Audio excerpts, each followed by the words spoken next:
Hey guys, good morning still, and it's beautiful out. It's a beautiful day out here, and I'm loving the sunshine. And of course, I have the park all to myself.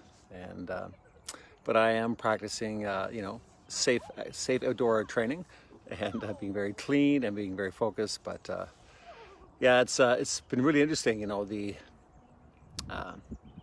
this new chapter opening up for us, checking out our resiliency and checking out our contingencies. Um, it's I don't. I think it's an opportunity because an opportunity for us to recalibrate how we do things and how we look at the world going forward. Um, because we're humans are actually, despite the tragedy that we see going on around us, for the most part, humans are pretty resilient if we want to be. Right? We can be very innovative when we want to be, and I'm not sure if it's fortunately or unfortunately the only time that we arrive at these pressure points is when, when the world goes sideways and we have no choice. Hey, Michelle. Um, it's during times of challenges is where innovation starts to occur because we have to think differently. It's during times of challenges where we can learn to fight back and become very innovative. Um, we can rethink how we show up within our relationships. We can rethink how we do business. We can rethink possibilities. I think when we think about the stress complex, right, and we think about what we've often heard of the fight or flight syndrome, but what's not very often spoken about is the numbing part. Fight, flight, and numb is the three components, not just two, right? So fight or flight, is very popularized, but we never really talk about numb. And numb is what we do most of. I think we numb ourselves to our health issues. We numb ourselves to our financial instability. We numb ourselves to our poor relationships. We numb ourselves to our pain, just in an effort to function. And of course, it's the mental Novocaine. And of course, it doesn't, well, obviously it doesn't help. And it takes circumstances as abrupt as what we're experiencing now to put us back into the fight mode, right? And, I know the biggest turning points in my life were also the most challenging and the most, let's say, emotionally traumatic points in my life. And, but they're asking me if they're asking me if I wanted to take the chance to do something different than what I've been previously doing. There's interesting stories back in the that have been used over I guess for thousands of years. And one of the real common stories is Saint George and the Dragon. And we've all, it's more of a boyhood thing, reading about stories of knights in shining armor and dragons that we need to slay. But you think about the whole theme of the story. We have a knight in shining armor, right? We have the fierce dragon, who can hypnotize you just by looking at you, right, and make you turn numb. We have a cave full of treasure, and then we have the beautiful virgin being tied up to a tree, waiting for the dragon to devour her. Well, the dragon is our fear. And what the dragon's going to devour is our character. And the virgin, the beautiful virgin tied to the tree is our character. And, so it's just the goal of the knight in shining armor is to face his fear, kill the dragon, to regain his character, to regain his virtue. And all the treasures of the world will now be open to him or her, right? Because girls can wear armor, right? Chainmail. Very sexy look. But these old stories are really so important because they impart such a valuable message. And remember, though, that the dragon has a power to terrify you, but he also has a power to paralyze you, right? And again, it just, we witness this. Of course, humanity's witnessed these tendencies forever. And so our fear, which is the dragon, can either terrify us into fighting. So we can either run away from the dragon, we can fight it, or we can stand there paralyzed and do nothing and get taken out. Not only will fear kill us, it'll also kill our character, and we won't trust ourselves. And I know, I can count, I can count a few times in history where I didn't trust my judgment. I didn't trust my ability as a parent. I didn't trust my ability as a business owner, right? And my character and my sense of self was being crushed by this dragon, right? This fear.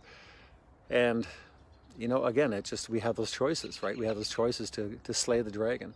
And I think now is a great opportunity, because I think never in history, or in our history perhaps, that we've found an opportunity to really, and the necessity to come together, and never has there been more understanding and more willingness to help you move forward, more more leniency against, let's say, financial concerns, more effort to make sure that we all survive, because if this is going to work, we all have to do well, right? It can't be just a small percentage of the population doing well while the rest of us flounder.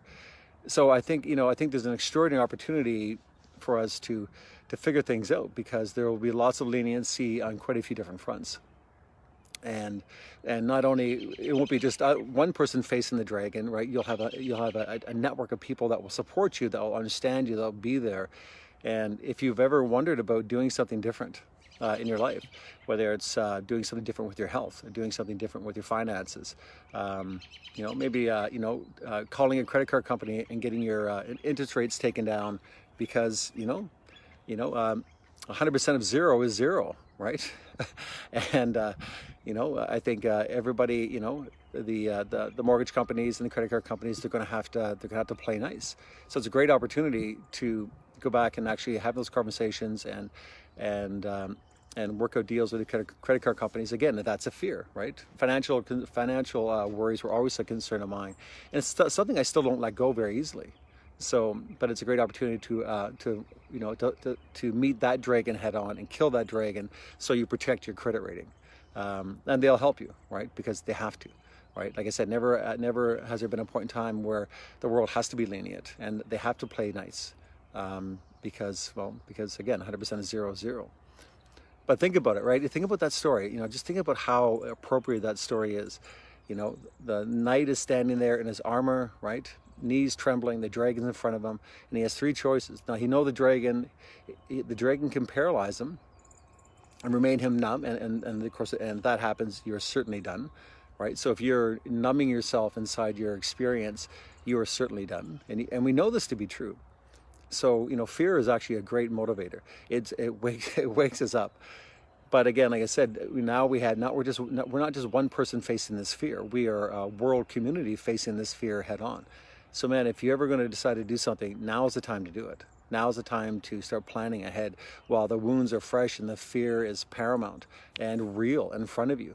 But you have an entire world community behind you that really, it's in their best interest to make sure that we all succeed, that we all get out of this okay, right? It's just it's one of these really interesting times, and I think we've been lulled into a false sense of security. We've been allowed to stand there numb and oblivious and willfully blind, right, to the things that are not right in our personal worlds. And I'm just guilty as everyone else for certain parts of my life. But now it's an opportunity to, we can explore ways to get our health back on track, because again, there's a whole lot of people right now that will never get that chance. And of course, there's people out there willing and wanting to help you get healthier. So take that opportunity to meet them head on, and explore what that looks like for you. If we're an employee or an employer, and we know that our business is just kind of running by a wire, or as an employee we're just living paycheck to paycheck, then we need to look at other possibilities, right? And how do we, this is the side gig generation. So what is a potential side gig that you really need to start thinking about, and making it a part of your reality? So on the other side of this, it's not a good time to go back into being numb. Take this opportunity to reach out, take time, make plans, be courageous, knowing that the world has your back, because it has to, for one. And again, I think a lot of it wants to, for sure. But it's an incredible time to regain your virtue, right? So knight, dragon, beautiful virgin tied to the tree, which is our character, our virtue. And And I think if we take this opportunity to regain our sense of self, regain our, if we have a spiritual mind, really regain a sense of spirituality, and become more centered in that space, and just really take the opportunity to become grounded. I think there's so much power in what's going on right now. There's so much power because it's forcing us to reflect. And again, like I said, and I'm repeating this over and over again, the world has to support you. People are more willing now than ever before to make sure that you do well, because it's in everybody's best interest that we all do better, right? So many valuable lessons here to learn. And one, you can't, it's ideally you don't want to be immune compromised at your own hand, right? You really want to take the opportunity and say, do I want to do this to myself voluntarily? It's bad enough that the world is throwing these things at us, these novel viruses. It's bad enough that's happening, but do we want to be the destroyers of our own health by our own hand, voluntarily, right? And we can no longer do it out of ignorance, because that's no longer a valid argument. Do we want to live so financially close to the wire that it only takes one little incident like this to put us in dire straits? It just, again, and I get it, right? It's just, I get it. I had a business for many years, and I had employees, and I was living the dream apparently, but I was living pretty close to the wire. And when 2008 came around, it didn't bankrupt me, but it made it impossible for me to recover. And I never financially recovered from it, though my business stayed open. But I couldn't pay my debt load down the way I wanted to, so the stress around that was extraordinary. Every month, for several years, not knowing if I was going to be able to keep the doors open, and it was just a devastating way to live. And I'm never going to do that again. All right, I'm never going to live like that again. And it's not that it's just possible for me; it's possible for all of us. So again, I'll end up with this and just a repetitive statement: the world's got your back. It's in everybody's best interest, say financially, for you, for you to do well. So call your credit card companies, call your mortgage companies, talk to your landlords, have that conversation, and people will come out to play, right? Because they have to. And get a little of that stress taken off of you, and then think about it. About side gigs, right? If I've got three small business things operating at any given time, and some are growing, some are doing really well, some are not doing well. But I'm not putting my eggs in one basket, and I'm going to be more driven, today and forward to make sure that that's not. That I'm certainly not making that a reality. I'm certainly not allowing that. Allow the possibility if the economy goes sideways powerfully for any length of time that I have no control over, that I've got enough money in the bank so I can breathe for several months. And I think we all need that as well. So if you don't have that now, then this is something, like I said, reach out, and this is something that you can strategize and see how that might work for you going forward, because you can. Lots of people do it. And again, like I said, for your immunity, right? It's just now's the time to start working on it, right? And don't let something like this come up again and catch you with your pants down, as it were, and afraid, right? So again, there must be people in your network, people that that think like I do, and reach out to them, say, listen, there's something about what you're doing that really rings true to me. There's something really powerful about what you're doing that rings true to me. I want to know a little bit more about what you're doing, right? I've been banging this drum for an awfully long time. I know I see a lot of people here, like Kayla and Valerie and Natalie and other folks on here, that we all believe in the same thing, right? So it's a great opportunity to reflect, a great opportunity to ask for help, a great opportunity to springboard into something extraordinary for the remainder of 2020, and we're being asked to do it. So the world's got your back. What are you going to do? All right, guys, I got to finish my workout. Bye.